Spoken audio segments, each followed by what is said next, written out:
Di sini sudah disebutkan sebuah masalah, namun apapun masalahnya minumnya teh butuh susu gitu ya. Selalu hadir masalah yang sudah menjadi Smoipus Solution. Biar apa? Iya betul, biar inspirasi gitu kan ya. Gitu ya. Nomor satu soalnya kayak gini nih. Suatu format atau matrik yang memuat deskripsi kompetensi dan materi yang akan diujikan dan dijadikan pedoman untuk menulis soal disebut bla bla bla. A. Kisi-kisi soal, B. Naskah soal, C. Butir soal, D. Tes tulis, E. Tes lisan. Nah gitu. Oke kan kawan, format atau matrik yang memuat deskripsi kompetensi dan materi yang akan diujikan atau untuk menulis soal nantinya itu disebut dengan kisi-kisi. Jadi perlu kita ketahui kawan-kawan, saat kita akan membuat soal atau biasa disebut dengan naskah soal, ada orang yang menyebutnya itu naskah soal, ada juga yang menyebutnya butir soal. Itu sama aja kawan-kawan ya, jangan bingung. Saat seseorang akan menulis soal, maka langkah pertama yang harus dibuat adalah kisi-kisi dulu kawan-kawan ya, kisi-kisi. Jadi kita harus membuat kisi-kisi soal. Apa tuh kisi-kisi? Kisi-kisi itu adalah format atau matrik yang memuat deskripsi kompetensi dan materi yang akan diujikan dan jadikan pedoman untuk menulis soal. Setelah jadi kisi-kisi soal, nanti jadi naskah soal gitu kan kawan ya. Setelah ada naskah soal, nanti juga ada di sini nanti ada kartu soal kawan-kawan. Ada kartu soal. Kartu soal bisa jadi terdiri dari dua jenis. Ada kartu soal pilihan ganda, ada kartu soal uraian gitu kawan-kawan ya. Jadi ternyata untuk membuat soal itu tidak semudah yang dibayangkan. Nah, makanya kita kawan-kawan atau peserta didik kita itu kadang kan suka merasa ketika ada peserta didik yang mengerjakan dengan asa, padahal kalau kita benar-benar mengerjakan soal itu ternyata tidak semudah yang dibayangkan gitu. Dia harus ada kisi-kisi, kemudian ada naskah soal, butir soal dan lain sebagainya sampai kartu soal gitu. Jadi jawaban yang itu adalah yang ini gitu kan ya. Dan penulisan soal juga itu ada aturannya, nanti akan dibahas ya pertemuan mungkin slide berikutnya. Coba kita lihat nomor 2. Di sini sudah masalah, namun apa masalahnya minumnya teh butuh susu gitu ya. Selalu ya semuanya di Smoipus Solution. Biar apa? Iya betul, biar inspirasi gitu kan ya. Berikut merupakan komponen-komponen yang mesti disajikan saat pembuatan kisi-kisi soal, kecuali awas ya, tanyakan kecuali 1. Identitas kisi-kisi, B. 2. Kompetensi dasar, 3. Materi pokok, indikator soal, yang keempat dan E adalah pedoman kesukaran. Yang mana yang ditanyakan kecuali? Oke kawan-kawan, perlu kita ketahui ternyata di kisi-kisi itu juga itu ada komponennya. Komponen kisi-kisi ini tulis lagi, komponen kisi-kisi soal tuh kawan-kawan, ternyata tidak semudah yang dibayangkan kita akan membuat soal itu ya. Jadi harus ada kisi-kisi, kemudian kisi-kisi itu ada komponennya. Satu apa saja? Jadi kisi-kisi itu harus memuat identitas kisi-kisi. Identitas ada, ini benar nih.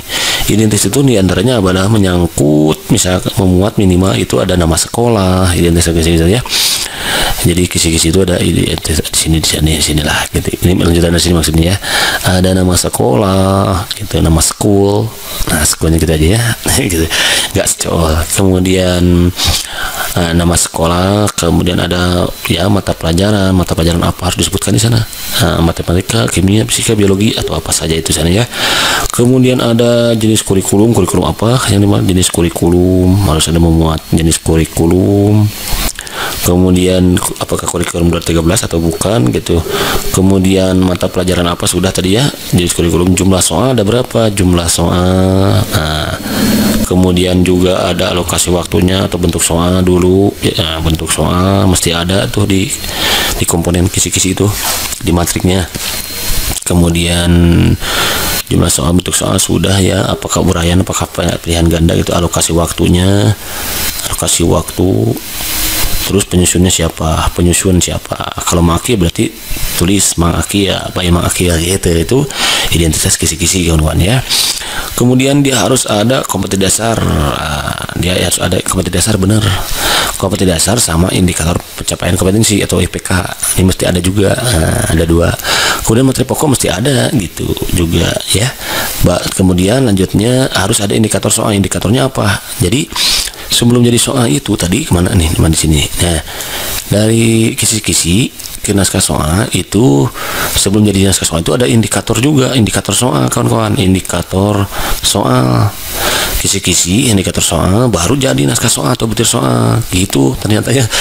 Kan panjang sejarahnya ternyata. Nah, yang nggak ada itu adalah yang E gitu. Berarti karena yang ditanyakan kecuali adalah yang E, pedoman skoran itu nggak harus ada di sini gitu, beda lagi, bukan di kisi-kisi. Kalau mau, nah yang terakhir itu ada 5 sih sebenarnya, 1, 2, 3, 4. Yang kelima itu adalah ini, yang 1, 2, 3, 4, 5 itu adalah tentang nomor soal kalau mau dituliskan di sana. Nah, itu komponen-komponen yang mesti disajikan dalam format kisi-kisi soal gitu kan. Jadi yang bukan itu atau yang kecuali itu adalah yang E, pedoman skoran begitu kan. Sen ini jadi sedih mantap kalau mantap. Next soal nomor 3 di sini sudah disediakan sebuah masalah, namun masalahnya minunya teh botol susu gitu ya.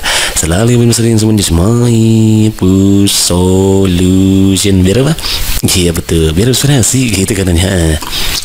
Soalnya kayak gini nih, dalam penyusunan indikator soal hendaknya dirumuskan dengan singkat dan jelas. Oke, bener, gak usah banyak-banyak dalam membuat indikator dia. Berikut merupakan syarat indikator yang baik adalah: A. Menggunakan kata kerja operasional, B. Memuat identitas sekolah, C. Mewakili isi silabus, D. Menjabarkan RPP, E. Memuat kopi dasar. Syarat apa? Awas, syarat indikator yang baik. Syarat membuat indikator yang baik apa nih? Indikator saat. Oke kawan-kawan, perlu kita ketahui nih, ada syarat indikator yang baik nih. Syarat indikator yang baik ada syaratnya juga. Nanti saat kita membuat indikator soal itu ada syaratnya ternyata. Yang satu itu adalah menggunakan kata kerja operasional, KKO nih, KKO. Kita harus pakai KKO. Nah, kalau yang kita pakai di kurikulum tugas itu adalah KKO yang taksonomi Anderson kalau nggak salah itu. Nah, kawan-kawan harus mengetahui itu, dibaca lagi taksonomi Anderson kata kerjanya itu dalam membuat indikator satu. Ada taksonomi Anderson ini adalah revisi dari taksonomi Bloom sebelumnya itu. Nah, di mana Bloom itu penilaian itu terdiri dari penilaian kognitif, psikomotor, dan afektif katanya ya. Nah, ini ada kata-kata operasionalnya itu ada di taksonomi Anderson. Oke, itu soal yang indikator yang baik itu cirinya. Yang kedua itu dia harus menggunakan satu kata kerja operasional untuk soal objektif. Jadi menggunakan satu kata kerja operasional, menggunakan satu atau menggunakan using satu kata kerja operasional untuk soal objektif.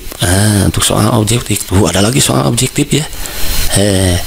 Dan lebih dari satu kata kerja operasional untuk soal uraian. Nah, untuk soal uraian, untuk soal esai uraian gitu ya, uraian atau tes perbuatan. Nah, tes praktek ya, tes perbuatan.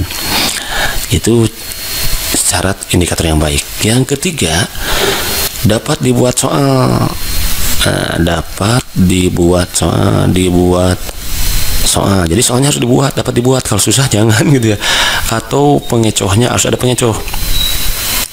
Ada pengecoh untuk soal objektif nih, objektif. Jadi untuk soal objektif di bagus itu harus ada pengecoh. Jadi nggak semudah untuk menjawabnya gitu kawan-kawan ya, agak hot gitu ya. Kemudian yang keempat nih, cirinya itu adalah yang baik itu memperhatikan urgensi. Harus memperhatikan urgensi atau disingkat ya, biasanya disingkat itu UKRK ya. UKRK itu adalah U-nya adalah urgensi. Urgensi, urgent, dia harus penting gitu ya, soalnya itu dibuat itu. Kemudian penting gak nih dengan kehidupan sehari itu misalnya. Kemudian ada kontinuitas, harus ada kontinuitas. Kemudian ada keterpakaian, relevansinya dengan kehidupan sehari gimana, relevansi. Dan terakhir itu adalah yang terakhir adalah keterpakaian. Kepakai nggak ini? Kalau nggak kepakai jangan kayak gitu ya. Itu syarat indikator yang soal yang baik. Jadi ada kata kerja operasional KKO, menggunakan satu kata kerja operasional untuk soal objektif, dan lebih dari satu kata kerja operasional untuk soal uraian. Dapat dibuat soalnya atau pengecoh itu, dan UKRK gitu ya. U-nya urgensi, kemudian ke kontinuitas, relevansi, dan keterpakaian. Itu syarat indikator soal yang baik. Berarti kalau begitu jawaban yang tepat adalah yang A. Begitu kan kawan? Understand? Ini mantap. Kalau mantap, next soal number 4 nih. Dalam penulisan butir soal hendaknya mengacu kepada bla bla bla. A. Prinsip-prinsip penilaian dan kaidah penulisan soal. B. Kompetensi dasar. C. Indikator pencapaian kompetensi. D. Kata kerja operasional. E. Silabus dan FRP. Ya, selalu ada masalah semuanya semua pus solution. Berapa? Iya betul, biar sudah sih gitu kan ya. Oke kawan-kawan, perlu kita ketahui bahwa dalam penulisan butir soal atau naskah soal nih, kita harus mengacu kepada prinsip penilaian dan kaidah penulisan gitu. Jadi jawaban luar itu yang A. Nah, apa itu prinsip penilaian? Mungkin nanti akan buatkan video khusus tentang prinsip penilaian ya. Apa itu kaidah penulisan soal? Akan dibuatkan khusus oleh Mak Akia di pertemuan berikutnya aja ya. Biar nggak lama-lama di sini.